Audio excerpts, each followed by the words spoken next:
All right.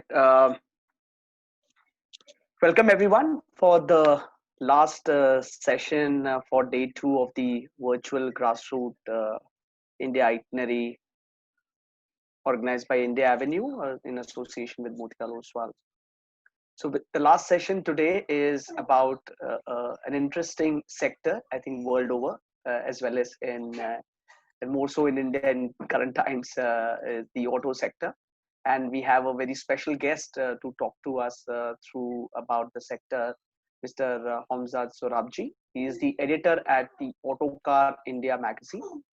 He's been writing about cars for over 2.5 decades now. He himself has driven everything on the wheels from a 65-ton battle tank to a Formula One car and still can't get enough of it. Mr. Sorabjee, welcome on this call with the investor fraternity from Australia and New Zealand. Uh, as we had discussed initially, I mean, it'll be great to have your thoughts on the overall industry as things stands today, in terms of, especially in terms of slowing demand, competition, and electrification. Uh, Specifically, if you can also help the audience understand, is automobile an advantage industry for India, and your two bits on the outlook for the four-wheeler industry, the passenger vehicle industry. So with that, sir, I'm opening the floor to you, and post that we will take questions from the audience. Yeah.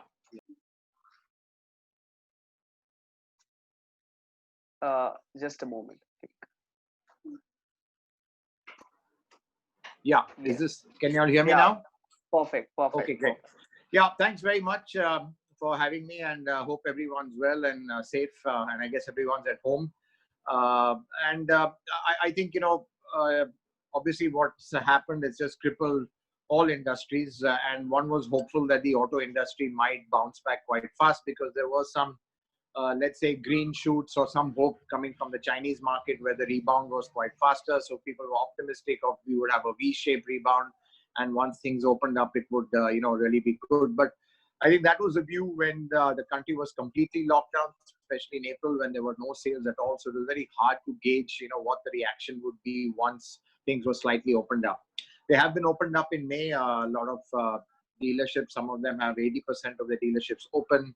But I think the news from the showroom floor is actually horrific and very, very worrying, because clearly demand is not coming back the way people had hoped or people were optimistic about. I think the recovery is going to be very, very slow. And I think obvious reasons for that are that, one, people are just scared to go out. I think even in India, the fact that the numbers are just rising as far as COVID cases go, that is obviously a big fear factor. We haven't reached our peak yet, so people are tending to stay away. And I think that combined with really the economic situation, obviously people are not going to be buying cars in a hurry. I think the other so is that with the supply side also has been very, very disrupted. So that again is an issue, and I think clearly with supply chains not being, let's say, fully smoothened out, still a lot of restrictions, still a lot of, logistical issues. Companies can't ramp up. So I think we're going to have this unique situation of there's going to be a problem with supply as well as demand.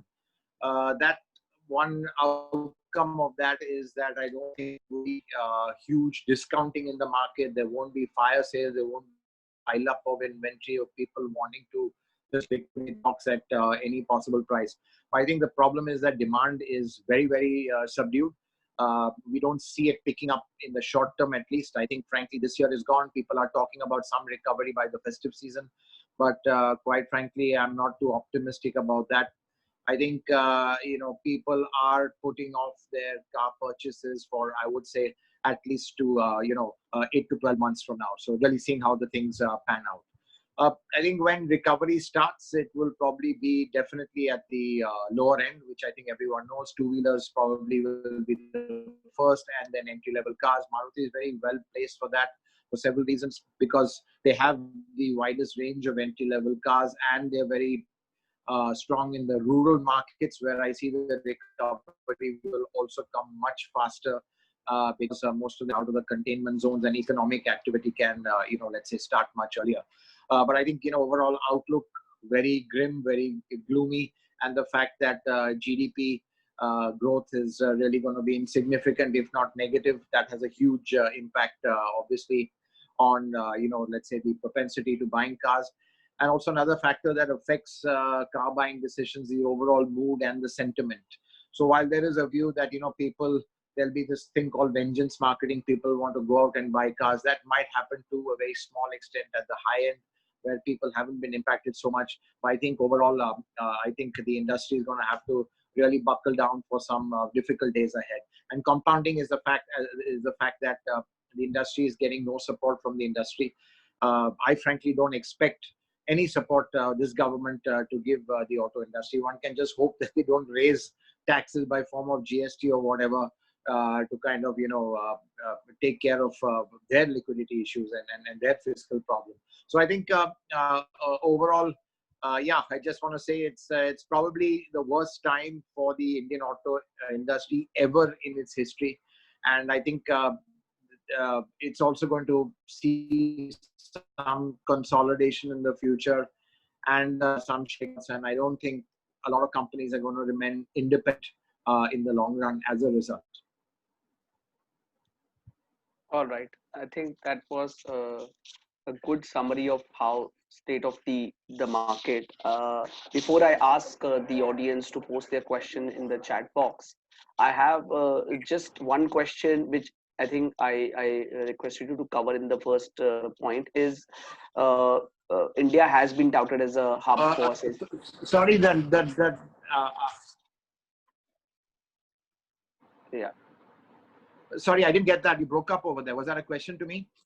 No, so I was just asking a question with respect to the advantage of the Indian auto sector. Now that we're talking about being, producing for the world, is there any advantage that Indian automobile sector offer in terms of cost advantages, and can that become an opportunity for us? Oh, well, it possibly can, and I think exports is going to be the way forward. Let's say for a market is not going to give them enough scale. So for certain model lines, yes, I think people will looking at more and more of an export-oriented approach. Some companies already do that. We know Maruti does that. We know Hyundai does that. Ford does that. But companies like Honda or Toyota, it's more a regional export, and they don't have a really massive global export play out of India. So India isn't a really big export base out of them. But I think yes, it is possible to manufacture cars over here cost competitively. But I think also what this pandemic has shown is just the overall ecosystem is so difficult to navigate, especially in terms of logistics, infrastructure. I just think the way the whole thing has been handled, exports have been very difficult to fulfill. It's not easy at all. I mean, and I think the fact is that there's this overlying issue that the auto industry is not seen as a kind of preferred industry by the government, and I think it's always been on the back foot. It's always had to battle generally high tax regimes, and though this whole Make in India let's say theme which the government has been proposing, which should actually fuel exports out of India, we've not seen any real kind of tangible difference on it from India. In fact, it's gone the other way. Nissan, which used India as a huge export hub for the Micra and Sunny, now that's completely gone. And even the Duster, which was going from India to Europe, that's also not there anymore. So I think there are challenges. I think we are competing with a lot of other countries in the world which can be a lot more cost efficient than us, and they can be even closer to the intended market. So geography also is against us in some ways. So I mean, it's tough all around, and unfortunately, I'm just really not very pessimistic about the long-term health of the auto industry, which finally will see some shakeout and really the stronger players consolidating themselves. Sure. So I have one question, and then I'll ask Mukundan to ask a few questions. And this, I think, to partly to certain extent you covered, and I'm mixing it with this whole argument about shared mobility and personal mobility. So, do you think that uh, between say two wheelers and cars, is two wheelers has an advantage in a post-COVID world? Is that something as a Absolutely. possibility? No doubt about it. No doubt about it, because clearly the people who use public transport and are now scared of using public transport for obvious reasons. I think what they can afford maybe used cars, used car market also could see some activity. But the problem is, if people are not going to be selling their used cars and there's not going to be much demand or supply of used cars, that will also have an impact on the prices. So I wouldn't say that the used car market is going to boom. But I think two wheelers definitely will come back. I think there's a huge opportunity for subscription models. And I think that is something which could be the next big thing, because people at this point don't want to make huge financial commitments, even if it's in the form of a down payment, towards a car, and then they pay the EMIs. I think they would rather pay just a flat subscription fee, everything else taken care of, no obligations, no liabilities, nothing on their, nothing for them to own and worry about. And that could be the way forward. I think that's something which I think is a huge possibility. But again, to answer your question, I think two wheelers, this could be a big fillip for them, because also if you have a car, that's fine, but parking is also a problem. So I think Yeah. the best alternative to public transport, especially for the average person, is probably a two wheeler. Sure. Just one thing before I push it out to Mukundan. It's a related question. I mean, I think it's more to do with very clearly iShare. So, what are your thoughts on the premium and leisure bike market in the post-COVID world? Is there demand sticky there, or do you think will Well, take I time? think I think the circumstances which I think I Sorry, my Mr. Sorabjee, personal view. I'll have There to could interrupt be you. a I'll little have bit to of a interrupt you demand there, here. but again, it's Yeah, your voice is breaking. I think probably you need to switch off the video. Let can me just you stop hear it for me? you. Yeah, yeah. I think. Can you? Yeah. So we lost you on that answer actually. Okay, let me just try that. Yeah, yeah. Is this better? Yeah, this is much better. Is this better now? Yes, absolutely. Okay, fine. Uh, yeah, just bear with me a minute. I'm just moving the router just to see. Just give me 30 seconds, Sure, please. sure.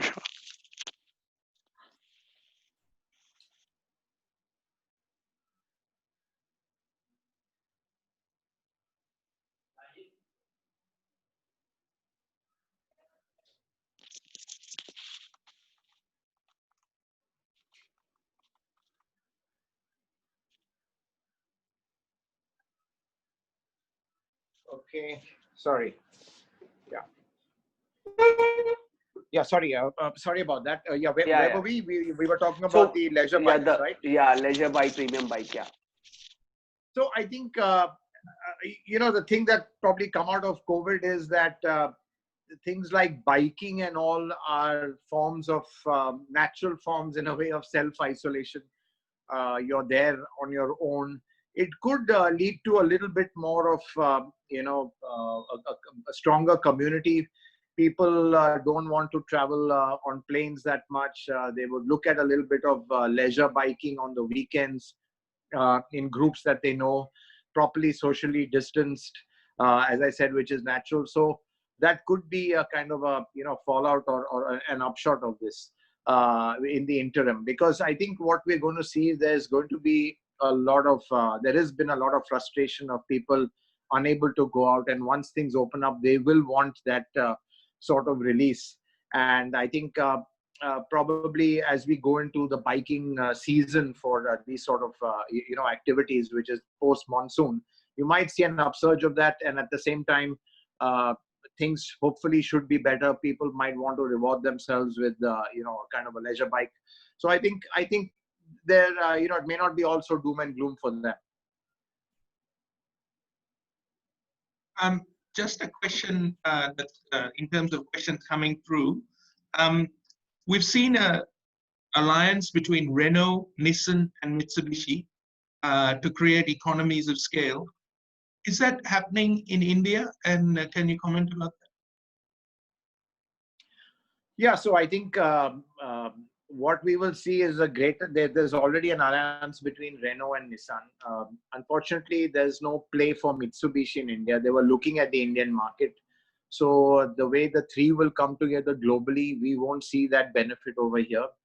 But I think what you are going to see is, let's say, a more cost-effective approach to sharing technologies and platforms with future generation products. So what this could be is the cars may not be so differentiated because they might be using a lot of more and more common parts, and that could happen going forward. But I mean, there's no real.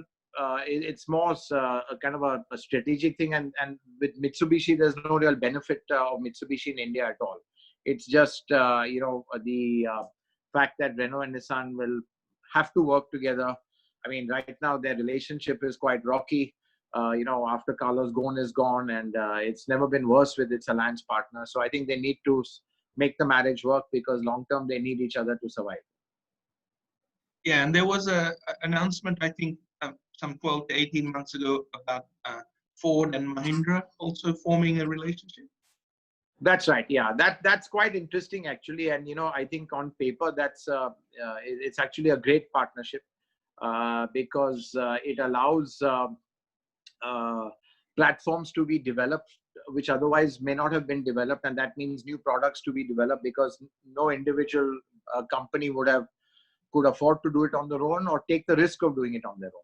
So I think what's come out of this is certain platforms which otherwise would have been shelved are now in the oven and product development. Also, I think Mahindra has benefited from Ford's global sourcing. So things like powertrain and engine, which Mahindra has made a real mark on, I think they could stand to get some huge global export orders from Ford. I think that's already happening. So I think it's a good thing, but obviously Mahindra has other problems. Local market, their products, they've not really had a big hit since the XUV 500 in 2011. Competition has come and trampled all over their turf, which is the SUV market. So they've got their own challenges. But again, with Mahindra, it's been a very lucky company in the sense that they've got tractors to bail them out. And I think what I foresee is with rural markets growing faster and recovering faster than, tier one cities, their play in the rural markets with cars like the Bolero and Scorpio would be to their advantage. So yeah, Mahindra has its problems, but I think the JV with Ford is an absolutely fantastic thing, and they should make the most of it. Okay, next question before I get flooded with hundreds of EV questions is about EV in India. There's a huge expectation of India moving from diesel, petrol towards electric. There's a huge expectation that India could have a role to play in global manufacture of EV. What are your thoughts in terms of that segment in India? Sorry, that was a very patchy. I don't know what the issue is. That question really broke up. Could you just repeat that briefly? I'll try and take it a bit at a time. Yeah, I'll shorten it. Essentially, a lot of questions are related to EV and EV's growth in India. Yeah. Okay, fine. Yeah. So, again, I think we need to be realistic. I think we've kind of lost the race in EVs already, even before it started. Clearly, and I don't think that's necessarily a bad thing. It's just the way our market is. I mean, my take is EVs are for rich people, and the optics on overtly supporting EVs by way of subsidies, and other fiscal measures, the government will stop short of that. I don't think there's going to be any real big kind of push for it. Also, I think in this at this point, getting any kind of huge fiscal, let's say, benefit or a SOP is not going to be on the government's agenda for whatever it is. They just want to, they just need to get as much money as they can, especially after this pandemic. So it's great. People talk about it a lot, but if you see the way EVs have grown since the first noises were made 2 years ago that we'll be 2030, we're going to be completely EV. We've actually, in a way, gone backwards and just going a little bit forward. So you speak to manufacturers, obviously they won't publicly admit it, but they all know they have to just bang the EV drum just to look good. Looks great in presentations, in conferences, in exhibitions. This is what we're doing. But at the end of the day, the customer has to buy. And until battery costs come down to below maybe $100 a kilowatt hour, I really don't see any big market for it. So, or there's a huge breakthrough right now. And that's just how it is. I mean, this is a very cost conscious country, and now with with after the whole COVID crisis, I think cost and affordability is going to become an even bigger issue. So whilst it's very nice to say that when there were no cars on the road, the skies were blue and you could see the Himalayas and you could do this, obviously it sounds great, and again the whole thing is pinned on cars, whereas the reality is that the pollution is typically caused by industries which had stopped, and a whole bunch of old cars which account for about 90% of the pollution, not the new cars. I think these kind of what I call eco grandstanding is getting stronger on that front, but I think from a consumer point of view, it's put EVs a step back, and finally it's the consumer that's going to decide on whether to buy an EV or not. Whatever the people say, whatever environmentalists say, whatever OEMs say, however much they tom-tom how clean and green EVs are, I think the fact is that we just cannot afford EVs right now, and I think there has to be a reality check on that rather than this eco grandstanding which goes on and on. So EV sales at the moment in India then would be negligible, if anything. Yeah, EV sales are absolutely negligible. They will definitely grow. There's no doubt about that. They could even be the fastest growing segment, but the base is so low that, that shouldn't kind of give any kind of false hope that it's the next big thing. And I think, but to get to critical mass, we just don't have the infrastructure. It's not even so much the charging is what I feel. You can manage with that if you're buying an EV, but I think it's just fundamentally the cost equation as well. And if it would start in the commercial sector. I think three-wheelers, there's a great case for EVs. It makes sense. It makes economical sense. Bikes, a lot of people talk about, but bikes are just too expensive. I mean, look at a Bajaj Chetak, which is going to be over 1 lakh. I mean, who's going to pay that? And especially where the heart of the, the heart of the is affordable 100cc bikes. This is just going to be an absolute on the fringe. And personal vehicles, I really don't see it coming for a long time because A, it's expensive, and B, they're just not everyone can run them in a practical way. I mean, a lot of people have just street parking, so charging is going to be a problem. And I don't even see the infrastructure being built in a hurry because it's hugely expensive. And someone's got to pay for it. It's not going to be the OEM. It's not going to be the consumer. So, and it's not going to be the government either. So I really don't see it happening in a hurry. So, I think it's great to talk about. It's great to be seen to look green, but, it's something when the reality is quite different. India has obviously also got a large auto ancillary business and businesses like Motherson Sumi, for example. And when we visited that factory, I think 2 years ago of that business, they were obviously making significant progress in terms of manufacturing parts for companies like BMW and Volvo and so on overseas. What do you think the opportunity is for those companies? So I think, opportunities do exist. I mean, we know a lot of component suppliers who have a majority of their business in export markets. That continues, but then obviously their future and success is linked to the performance of these global markets. So I think that's how it is. I mean, there is an opportunity of a lot shifting to India from China for whatever reasons, geopolitical, the tariff wars that are happening. I mean, China has its own problems. I mean, it's an opportunity to seize. But at the same time, I think we also need the right ecosystem, the infrastructure, and let's say even the kind of appetite to invest in new and future technologies to serve global OEMs. And do you think in this environment that customers, given this saving money or focusing on liquidity, they will be risk averse and focus on the large brands and the strong brands? Like a business like Maruti has such a significant passenger vehicle share. Do you think they will get stronger? Absolutely. I think absolutely. I think in these times you'd rather go with a trusted brand. So I'm not saying, I'm not saying a fancy brand, but a trusted brand. Maruti is a very trusted brand, as is Toyota.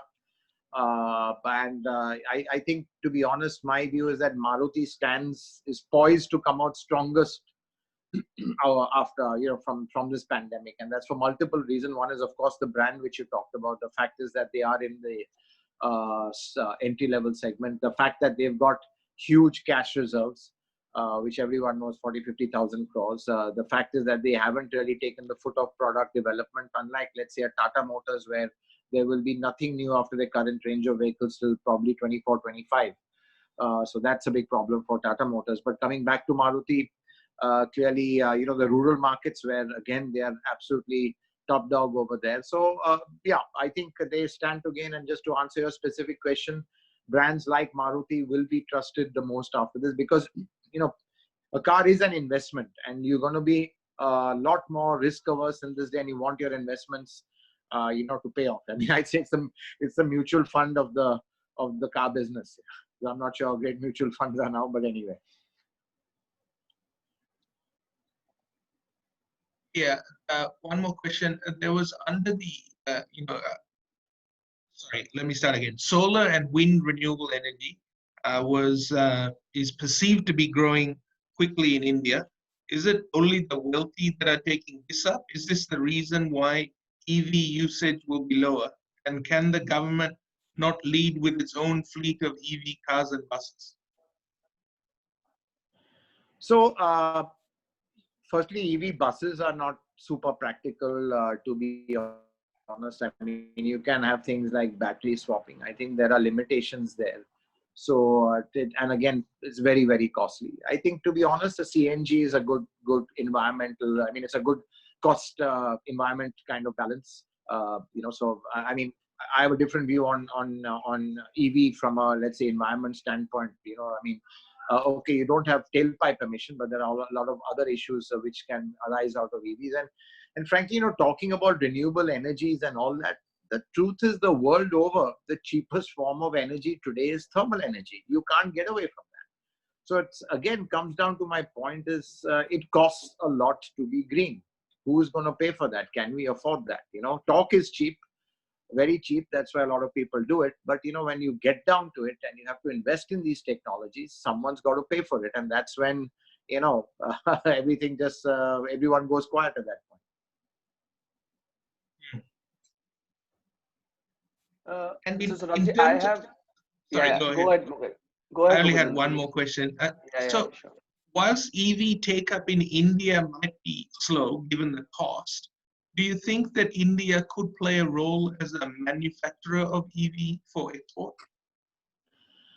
Well, to play a role as a manufacturer of EVs, you need to be manufacturing all the components here. There's no point importing cells or battery at the cell level, packs from China, putting it together here and, exporting it. So for that, I think you need a strong domestic market for it. No one is going to invest in a $1 billion battery plant for exports. It's just too risky. You need a captive, ready domestic market for that. And then exports comes over and above that. And that's true of the entire auto industry. you see the strong players in the auto industry, they get their strength from the strong domestic auto market. Why did Volvo fail to be a Swedish domestic player, though it's a really global player? Because it didn't have a strong domestic market in Sweden.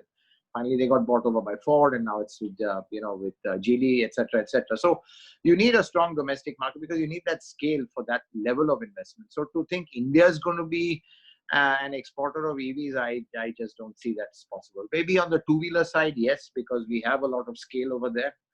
But I just think the the kind of delta in cost between IC engine and the equivalent EV is too huge right now.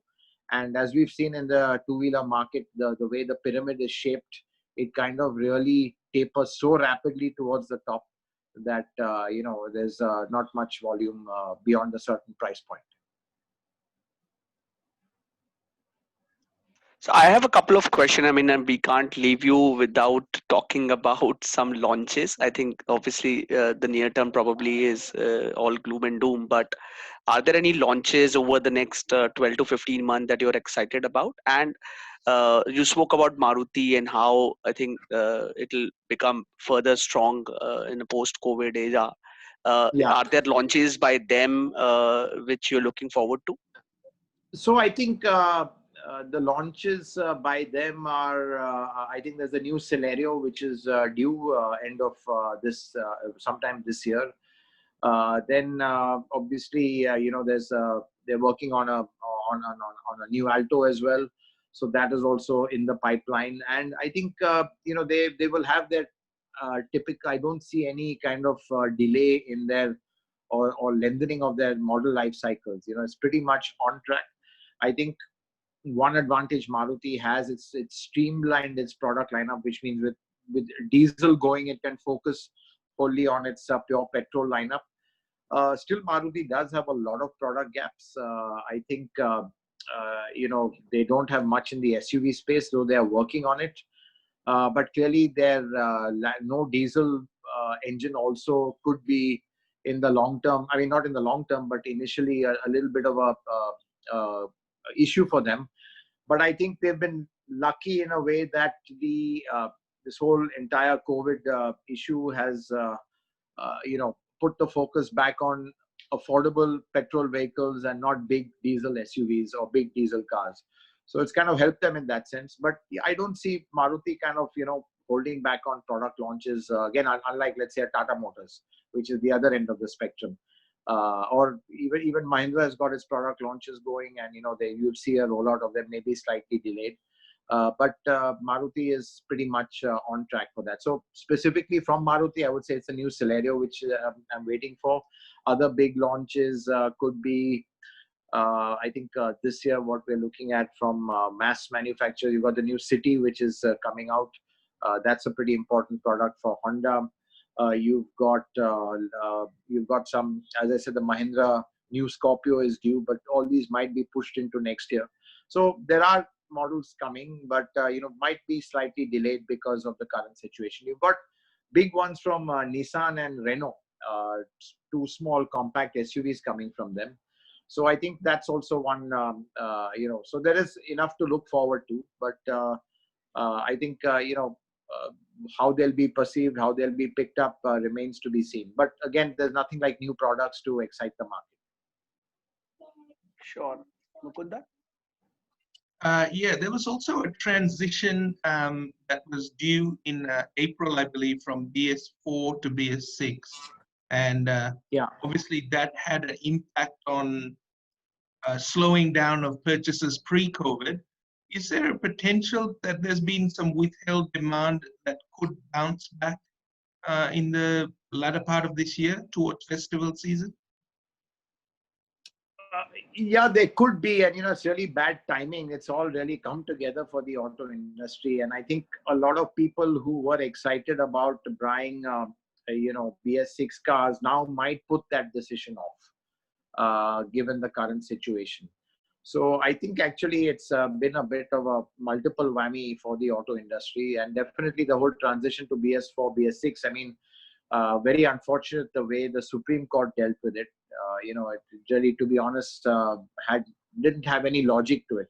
because typically it's always end of production, but they've made it end of sale, which you can't sell the car. So kind of trying to balance inventory pipeline stock was an absolute nightmare. So a lot of companies, just to be safe and make sure that they had no BS for inventory, they kind of wiped out their stock as early as February at times. So then for the next 2 months they had no cars, and then waiting while they got the BS6 cars ready, you had the COVID impact. So a big 4 or 5 month kind of let's say a gap, or let's say a barren period.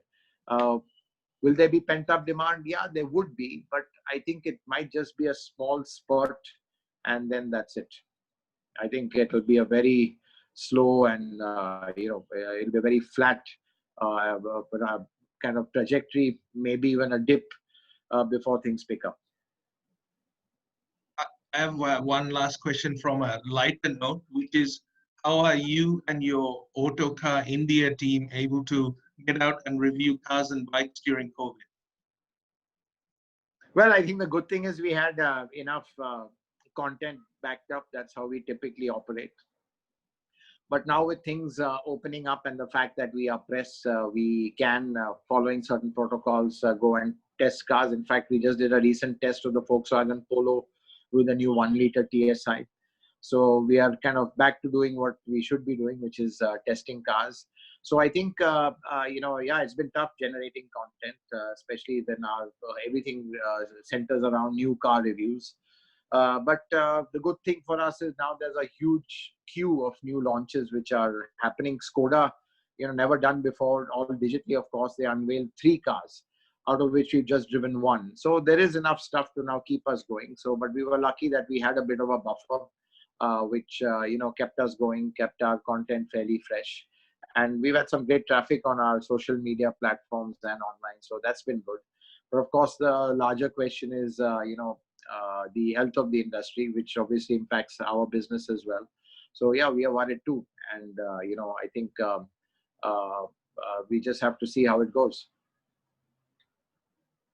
All right. I think I have one last question, and this comes from again on Maruti, because I think it's a company of interest. So, you have any thoughts on Maruti Jimny?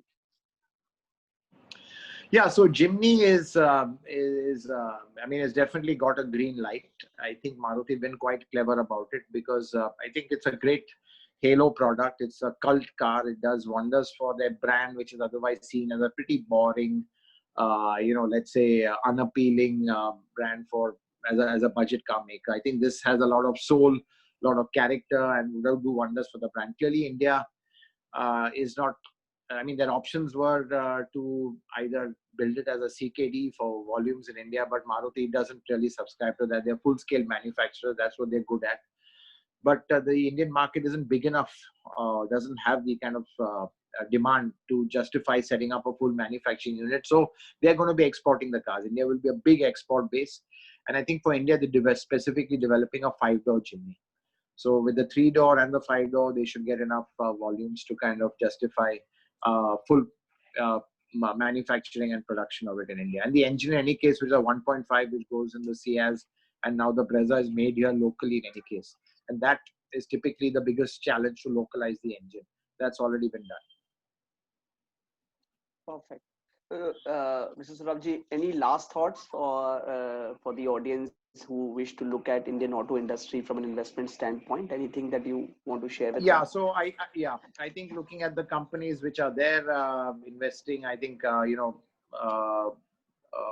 top on my list would be the most hopeful to come out of this is Maruti, for sure.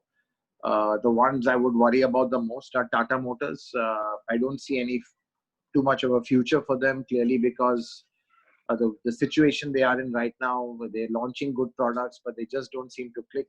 It's more of a brand issue rather than a product issue, and that's far more difficult to fix because it requires a lot of pain in the long term to get, and a lot of cost to kind of uplift the brand in terms of its positioning, in terms of the network, all that sort of thing. So very, very challenging. And also there are no new models even on the drawing board now after what they call the HPX, which will come out in 2021. So I don't see any models between 21 and end 24, 25. Even if they were to start like today, typically they take around 4 years to get something out. So I don't see anything from their side at all. So biggest worries from them. A lot of talk about them being, let's say, been bought into by Cherry. We have to see how that happens. The complicated dynamics over there. But clearly, with the parent also in trouble, GLR in trouble, the CV business also hugely under stress. Probably I would say it's the most vulnerable right now.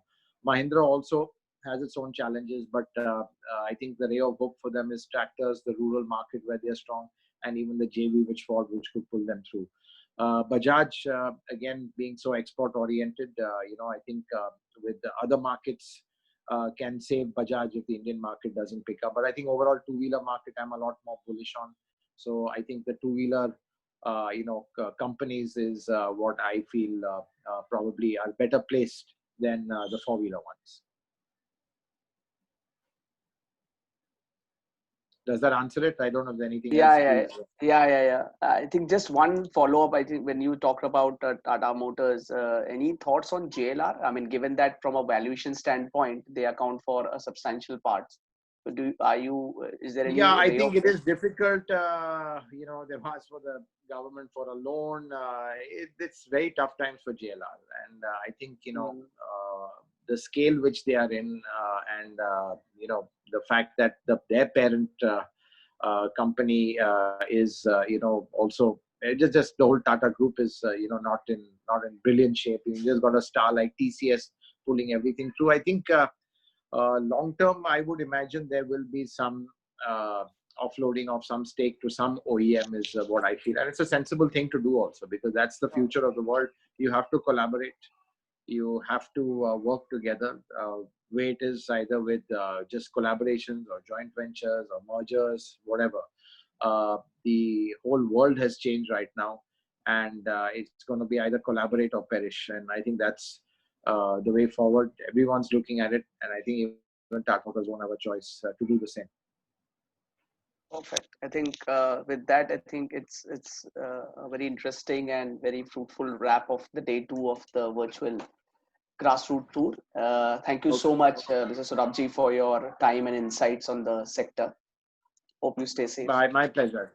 Yeah, thank you. Thanks for talking. Thank you, everyone. Bye. Bye. Thanks very much. And thanks for all the participants today. Look forward to catching up with some of you tomorrow in the final day of the VGI tour. Thanks again, and see you tomorrow. Bye. Thanks.